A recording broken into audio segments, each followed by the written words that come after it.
Hello, hello. Hey, how's it going, Todd? It's going good. How are you? I'm good. It's great. I know that we've associated on social media plenty of times, never met face to face, but it's great to see you, man. Hey, I am thrilled to be here and to be joining this conversation tonight. Yeah, we're good. We're glad to have you. It's such a crazy time, and I know you've kind of lived as the principal role and leadership role, and your position now through all of this. So you've kind of experienced everything that's going on. I know you still have, friends that are still in the teaching world and working at schools. So it's a lot to experience, and I think you've been a big part of that.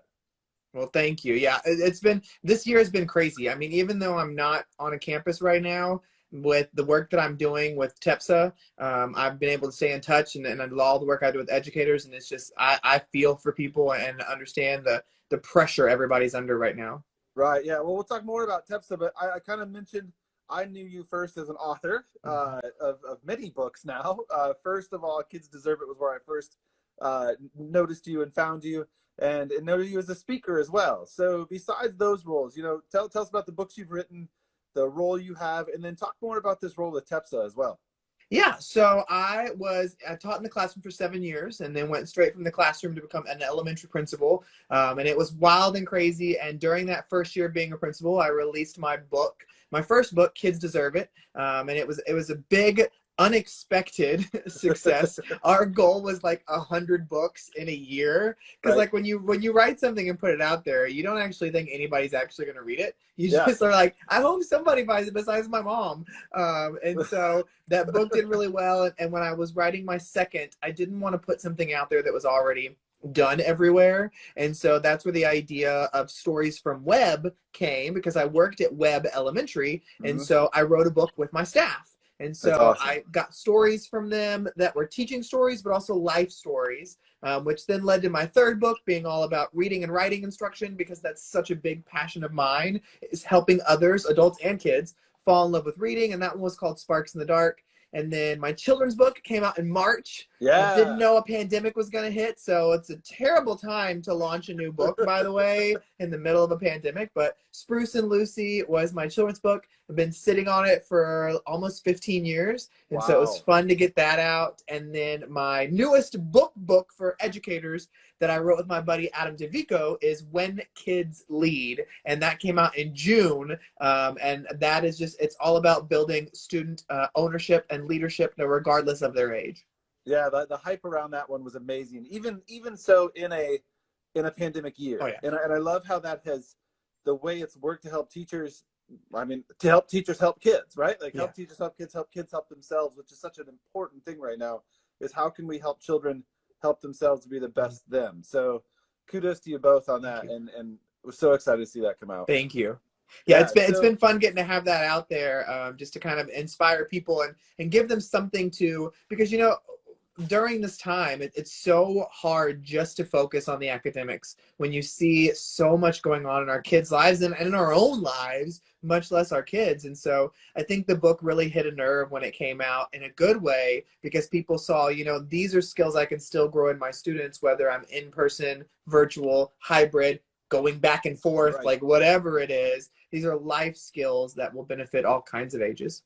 I loved all the posts too, and the videos and the highlights of all the children that you highlighted. Those kids are amazing. It was so cool to read all those. Thank you. Thank you guys for doing that work. So that all led you to your current role now with TEPSA, which is a huge leadership role, helping teachers in this. I keep seeing people comment, in this new world, which it really is. It's a new world of education that we're living in. So what has been, maybe some exciting parts of that, but also some tough stuff, maybe some failures along the way this year that have helped you guys help teachers to be better? Yeah, so I started my work in July of 2018. Was it 2019? I don't even. Oh yeah, I just got my year. I don't even know. It's 2020. I keep having track anymore. But July 2019, I started with TEPSA as their director of culture and strategic leadership, and so I get to work with administrators across the state of Texas and their teachers, just kind of grow and build their school culture and pour into others. And of course, with all my speaking, I'm able to do on the side as well. I work with people from all over the world with that. But I think for me, when this pandemic hit, we didn't know it was going to be this long. We didn't know we were Right. going to be in this cycle of in school, no school, maybe school, half school, do twice as much of your job but get paid the same. Like, we didn't know all of that was going to be asked of us. And when I say us, I'm talking about administrators and teachers. I mean, Yeah. the load is heavy for anybody in education right now, especially when you throw on top of that, if you have sick family, if you have fears of yourself because of your own health, like, all these things are heavy. And so, you know, when I was doing my work with educators and administrators pre-pandemic, a lot of it was, here's ways to engage kids, here's ways to build that culture on campus, like all this great stuff. But I really noticed after a few months, probably about May of this year, I completely shifted everything that I was talking about. And now when I'm working with schools and when I'm working with other educators in teaching, administrative, it doesn't matter. I'm focusing on, what are you doing to take care of you? Because as educators, we are the most selfless professions out there, because Right. those kids become our own, and we do the work at a detriment to ourselves, to our physical health, to our mental health. We pour in, and sometimes that's pressure we've put on ourselves to be the best educator for those Yep. kids, but sometimes it's pressure that's put on us by higher ups or by other people on the team. And so this year has been about me making sure that not only am I helping others see how to take a breath, how to focus on their mental health, the importance of talking about it, but also making sure that I'm walking the walk too. Because there is nothing more annoying to me than when I'm sitting listening to someone and I know they're not doing what they're saying.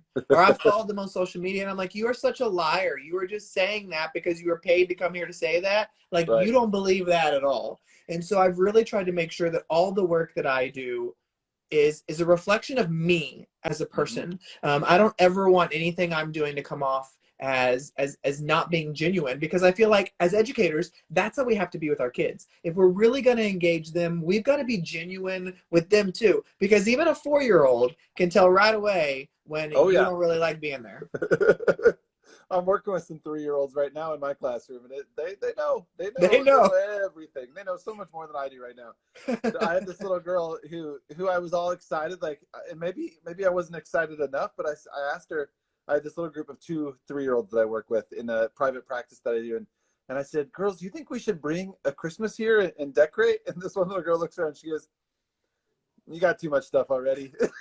I was like, oh man, like, she saw right through my mess, and she's like, The honesty, I love it. That's what I love about that age, is the honesty. They will tell you you are so beautiful and they love you and they'll hug you, but they'll also tell you your room's a hot mess. Yep. Oh yeah.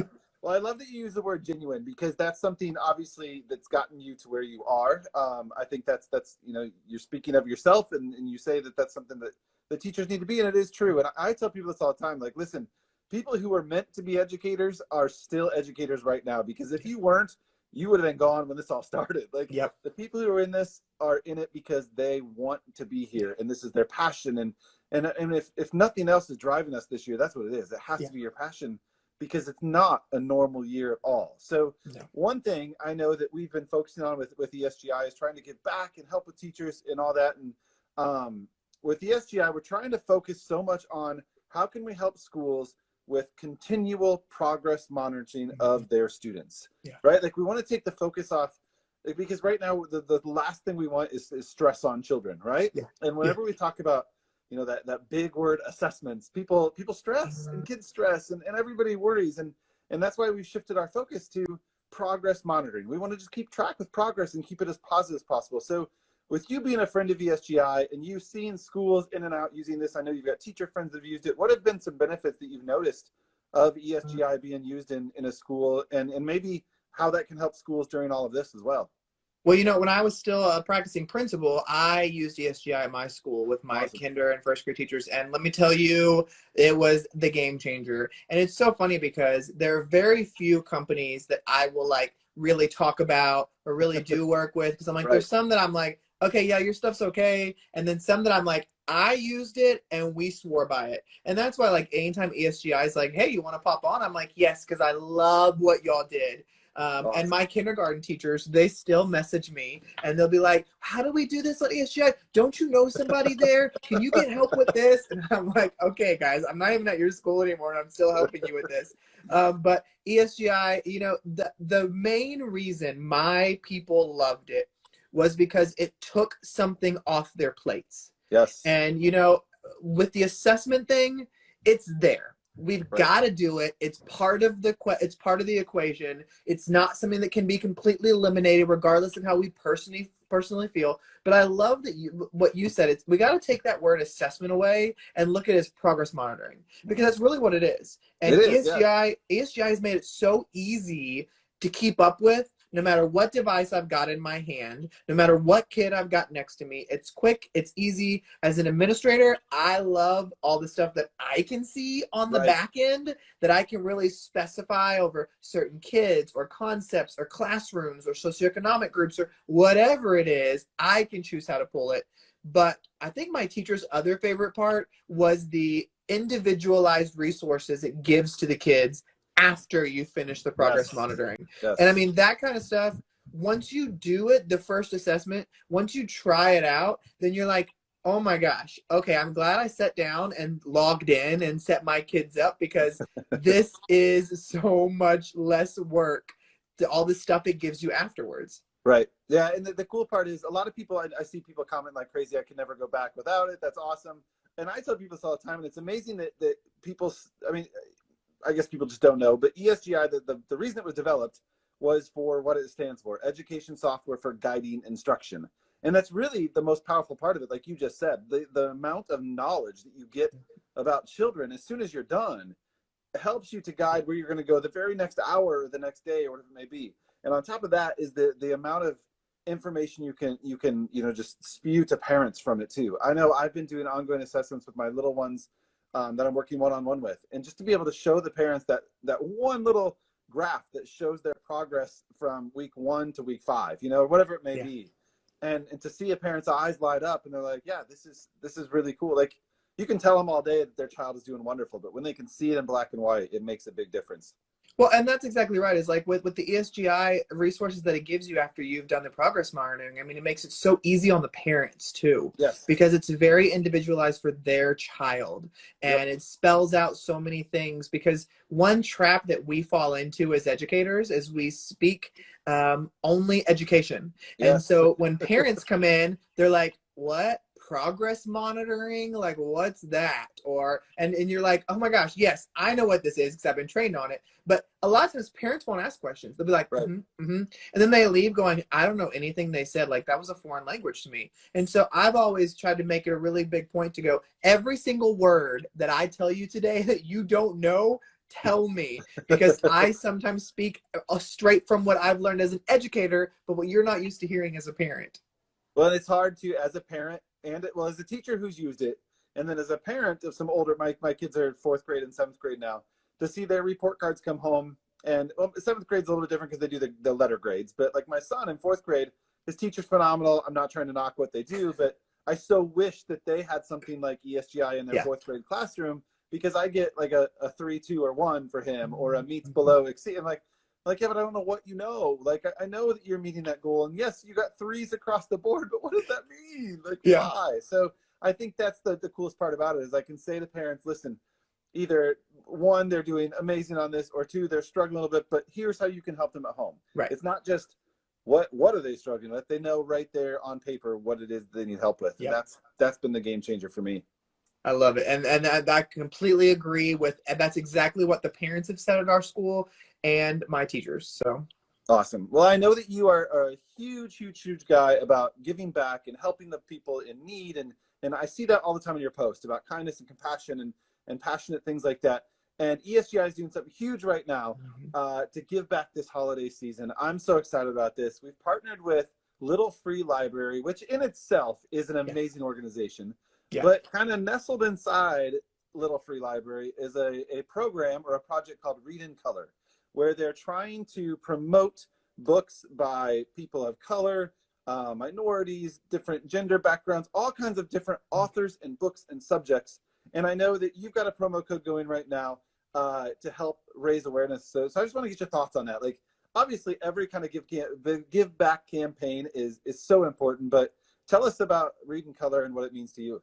So, when ESGI reached out and they were like, hey, we've got a code for you. Do you want to help us advertise this? I was like, little free library? Like, we built 4 of those in our Oh my gosh. community when I was at my school. And so we had one right in front of the school, and we would use some of our activity funds that we had done through fundraiser stuff to make sure they were filled with books and to constantly go and check on them. Our Boy Scouts and Girl Scouts came out and built them for us. They were so cool. So I was like, I love Little Free Library, number 1. But then, this year, especially from June on, has really opened up America's eyes to a lot of issues that we need to be better at. Right. And when I say we, I really speak to my fellow Caucasian, middle class, those of us who have extreme privilege and often don't even realize the privilege or biases that are built into us because we've never educated ourselves on that. Right. And so, that's work that I've been doing over the last couple of years, but it's work that never finishes. And it's work that even when I'm looking to better myself and educate myself, I'm always have new things pointed out, like I shouldn't have said that. I shouldn't have written it this way. I forgot to include this group. And so I'm always looking at growing. And so when I think about how powerful it is to put books with all types of characters in kids' hands, I'm reminded of the research that says that the number 1 way to build empathy into somebody is to have them read books with characters who do not look or sound like them. Yes. And so I still remember doing my own library inventory one year, my self inventory. I went through all the books in my library, my class library. And I was like, I want to see what all I have in here because I really feel like I've got a wide variety. Well, 95% of my books had male, Caucasian, or animal leads. Really? And I thought, what I thought was diverse, what I thought was inclusive, what I thought was advertising the voices of many, ended up being a lot of side characters or characters where in the end an animal or a white or a male comes in and saves the day. And I realized, that's not where those voices need to be. They are historically marginalized voices, need to be the hero of the story that nobody comes to save, that can be celebrated, that it's a beautiful representation of their background and culture and teach us lessons. And so to see that this is another opportunity to put books in the hands of kids. And I want to say on a side note, I know that if you're here listening tonight, you're probably an educator and you've probably worked all day today and you are exhausted. So I want to say just real quick, and I'm only doing this for those who are on the live, this is my book, Spruce and Lucy. If you send me a direct message after this live, not right now, finish watching the live with us. Send me a direct message after the live saying, I saw you on ESGI. I will mail you a copy of this for free for your class. So I want to make sure that, I love that ESGI is putting books in the hands of kids. And I feel like any of us that are in a place where we have the financial standing or the resources or the privilege to be able to put books in the hands of kids, we have to. You cannot say you're passionate about that if you're not willing to make sure at every turn you're putting books. And so when ESGI was like, we are doing this, I was like, oh my gosh, this is amazing. Yes. Because the more we can educate ourselves and get books out there, the better. Awesome. So yeah, the code, Kristen, can you put Todd's code, or do you know your code off the top I of your think head? It's Todd Library, TODD Library. But if that doesn't work, maybe Kristen or somebody will put it in the chat. But I think it's Todd. If it doesn't work, message me. I have it written down somewhere. I will find it and I'll give you my code. All right. I think you're right. I was thinking Todd Free Library, but I think it is just Todd Library. Todd Library. What we're saying about that code, folks that are watching, is if you go to esgisoftware.com and sign up for a free trial, no credit card required, a free trial, and you enter Todd's code, there it is in the comments. Thank you, Kristen. Todd Library. Not only will you save yourself on when you decide to purchase in the future, but you entering that code will help ESGI give back to the Read in Color program through Little Free Library every time that code gets used. So you're helping out so many people with that code, not just yourself with the SGI, but you're helping out so many people. So we thank you so much. And Todd, I got to say, your passion behind everything inspires me all the time. But just sitting here and listening to you talk, I didn't really want to interrupt you. Not that I would, but I love hearing your passion for teaching, for kids, for humanity, for compassion. It's awesome. So tell us, I'm guessing Amazon has all the books, people that want to know, for all your educator books. You can find them all there, yes?